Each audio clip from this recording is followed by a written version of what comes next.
দেখেন, হেদায়েত আল্লাহর পক্ষ থেকে এত বড় একটি নিয়ামত।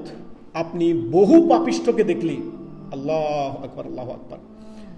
গতকাল সালাত পড়ে মসজিদ থেকে বের হয়েছি, কয়েক কদম যেতে দেখি কয়েকজন যুবক আপনার দাঁড়িয়ে দাঁড়িয়ে সিগারেট পান করতেছে। ইন্না লিল্লাহি ওয়া ইন্না ইলাইহি রাজিউন। যখনই আমার নাকে সিগারেটের গন্ধ আসলো, আমার যেন বমি এসে যাচ্ছে। ইন্না লিল্লাহ, এই নোংরা বস্তু কিভাবে তারা খেতে পারে? এই নোংরা খবিস বস্তু। আল্লাহ রাব্বুল আলামিন কোরআনে কি বলেছেন? লা ইউসমিনু ওয়া লা ইউগনি মিন জু। এটা এমন এক খাবার, জাহান্নামীদের খাবার। লা ইউসমিনু ওয়া লা ইউগনি মিন জু। এটা ক্ষুধা নিবারণ করে না, পিপাসাও দূর হয় না, এমন এক জাহান্নামী খাবার এই আগুন।